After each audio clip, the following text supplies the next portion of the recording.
10 seconds.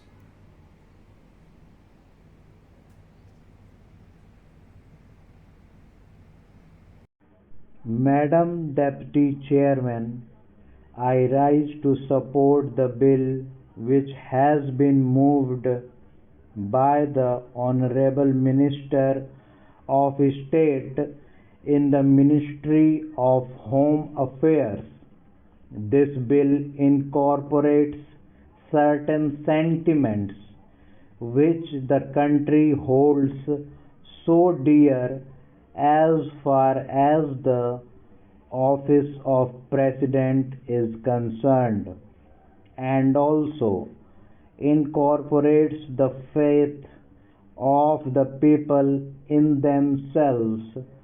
that when they will elect a president, the person who would be occupying the high post would be a person who would have not only the love and affection of the people, but would be, as the Honorable Minister pointed out, a dedicated politician whose whole life is dedicated to the service of the nation before he became the president. During his occupation of the office of president, and even after he retired from that office. It is this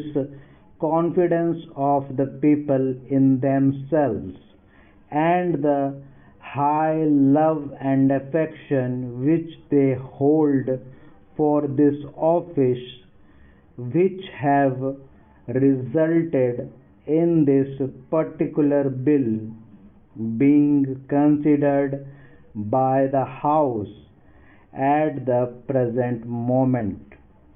The Honorable Minister has pointed out that the President who has just retired has fulfilled all the requirements which are the basis of this particular measure, and the measure which was passed in 2001. I wish that he had mentioned the last Governor General also, to whom both the measures apply. Whether we may agree or may not agree with the last Governor General on some of the political views that he holds, there can be no two opinions that the last Governor General was also an illustrious son and is an illustrious son of this country, and deserves all the consideration, all the love, and all respect of the country which are being incorporated in the present measure and were incorporated in the 2001 Act. While therefore fully supporting the measure which is now before the House, I would like certain clarifications regarding the rules that are going to be made for giving effect to the provisions which have been incorporated in the present bill. In the statement of objects and reasons, we are told that a person holding the high office of president has, even after retirement, many public calls on him, and it is therefore considered desirable to provide him with secretarial staff. It is further stated that the bill provides for a staff which may be engaged for the President. Staff might be appointed for him and office space might be provided for him. It is because of this that certain misgivings have arisen in the minds of some of the members, and they want it to be made perfectly clear that the staff will be appointed not only for the ex-president but will be appointed by the ex-president, and it will be his wishes and his desires that will be taken into account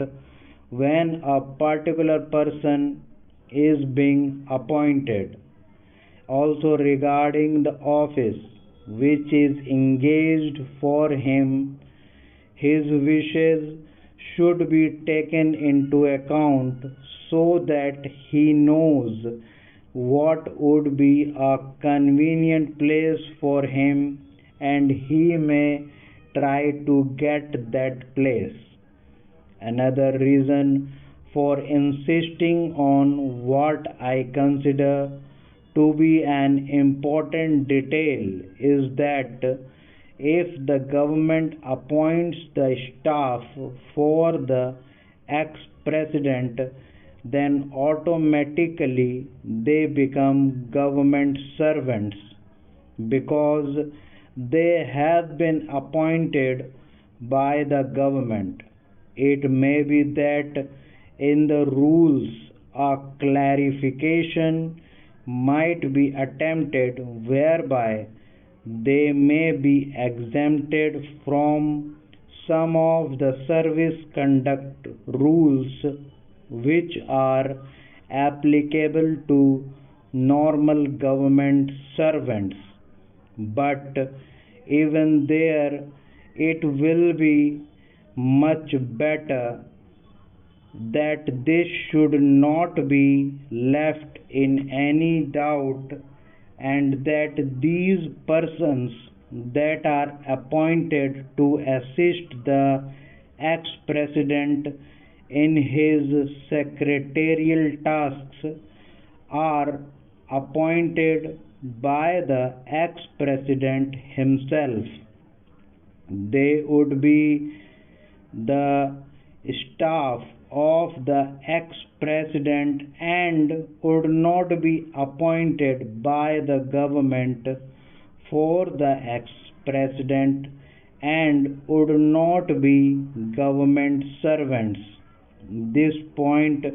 ought to be made quite clear so that the ex-president has got all the right of determining the service conditions of the people appointed by him,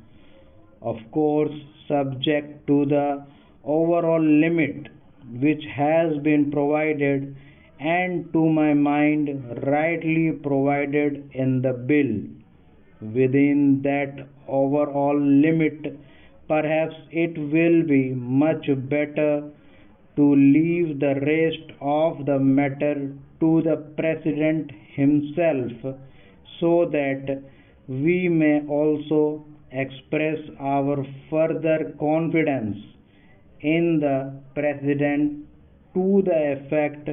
that he would utilize it with discretion and with all sense of responsibility and fair play, and taking into account the interests of the public and of the public exchequer too. Another point which also needs some clarification is regarding the payment to be made for the secretarial assistants and for the secretarial staff. Normally, government rules require that whenever any such demand is made